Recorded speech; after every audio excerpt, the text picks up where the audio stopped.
इस राजनीतिक प्रस्ताव में कई मुद्दे शामिल हैं।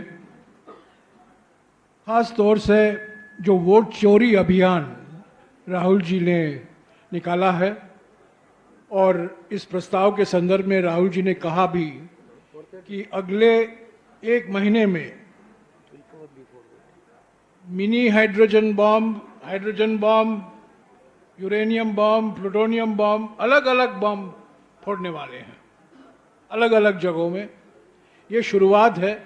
कर्नाटक के महादेवपुरा और आलंद से जुड़े हुए जो खुलासे हुए हैं, ये एक शुरुआत है।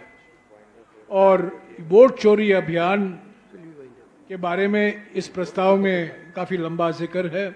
और जो अभी अभी हमारे जो प्रभारी संगठन ने आपको बताया है कि 15 सितंबर से लेकर 15 अक्टूबर तक 5 करोड़ हस्ताक्षर का अभियान निकाला जाएगा और ये 5 करोड़ सिग्नेचर हस्ताक्षर इलेक्शन कमीशन को सौंपे जाएंगे।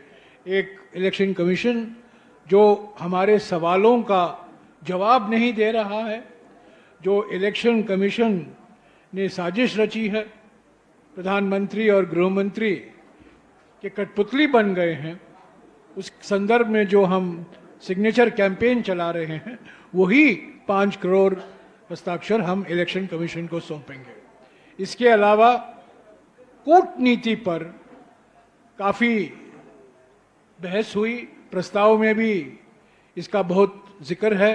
राहुल जी ने भी इस पर अपने अंतिम भाषण में कहा कि कूटनीति की विफलताएं जो हमें देखने को मिल रहा है, जो चुनौतियां हमारे सामने हैं कूटनीति को लेकर, और ये सारे दोस्त प्रधानमंत्री के हैं और दोस्तों ने ही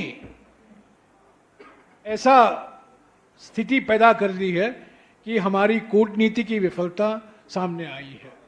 अमेरिका, चीन और कुछ ही दिन पहले हमें समाचार पढ़ने को मिला कि सऊदी अरेबिया ने भी पाकिस्तान के साथ एक सिक्योरिटी मामलों पर, सुरक्षा मामलों पर एक समझौता किया है।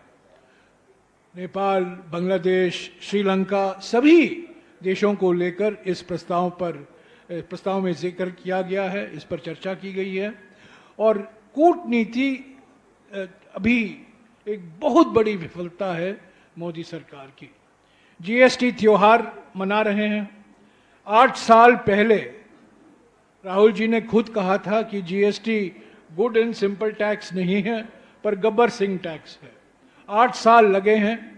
पहला धक्का हमारे अर्थव्यवस्था को नोटबंदी से मिला और दूसरा धक्का 1 जुलाई 2017 को एक गब्बर सिंह टैक्स से मिला। 8 साल से हम मांग कर रहे हैं कि इस जीएसटी में भारी मूल सुधार आने की जरूरत है। जीएसटी 2.0 लाने की जरूरत है। 8 साल बाद मजबूरी में दर काटे गए हैं, पर जब आमदनी नहीं बढ़ी है पिछले 10 सालों में, सिर्फ दर काटने से ग्राहक बाजार में नहीं आएंगे और चीजें खरीदेंगे जितना की उम्मीद हो रही है। तो इस जीएसटी को भी लेकर ये जो सुधार या जीएसटी में जो परिवर्तन के दावा कर रहे हैं प्रधानमंत्री, ये बहुत अधूरा है, बहुत अपर्याप्त तरीके से किया गया है, सही तरीके से नहीं किया गया है। राज्यों पर इसका बहुत भारी बोझ बढ़ेगा। मुआवजा राज्यों को सही मायने में नहीं मिल रहा है। और जीएसटी को भी लेकर जो दावे किए जा रहे हैं कि इससे अर्थव्यवस्था के लिए एक बूस्टर डोज मिलेगा, अर्थव्यवस्था में जीडीपी का दर बढ़ेगा, इस पर कई सवाल उठ खड़े होते हैं। सामाजिक ध्रुवीकरण को लेकर प्रस्ताव में चर्चा है और सामाजिक न्याय को लेकर खास तौर से जाति जनगणना जो एकमात्र कारण है। मोदी सरकार ने 8 साल से चुप्पी नहीं तोड़ी थी जाति जनगणना को लेकर, पर अभी उन्होंने अपना निर्णय दिया है कि 2027 के फरवरी महीने में ये जाति जनगणना करवाया जाएगा। तो ये कांग्रेस पार्टी के दबाव के कारण, राहुल जी और खड़गे जी के अभियान के कारण ही हो पाया है, सामाजिक न्याय। और सवाल तो उठता है कि सामाजिक सर्वेक्षण बिहार में तो हुआ था, 65% आरक्षण की घोषणा की गई थी, पर क्या वजह है, क्या कारण है कि प्रधानमंत्री उस आरक्षण अधिनियम को संवैधानिक सुरक्षा नहीं दे पाए हैं। 30 साल पहले कांग्रेस सरकार ने तमिलनाडु के 69% आरक्षण अधिनियम को संवैधानिक सुरक्षा दिया था, पर बिहार के 65% आरक्षण को जो हाई कोर्ट और सुप्रीम कोर्ट में रद्द किया गया था, उसको संवैधानिक सुरक्षा अभी तक प्रधानमंत्री ने नहीं दिया है, और ये डबल इंजन सरकार की विफलता है।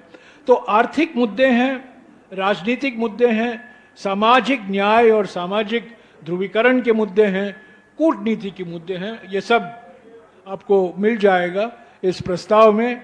सर्वसम्मति से ये प्रस्ताव पारित किया गया और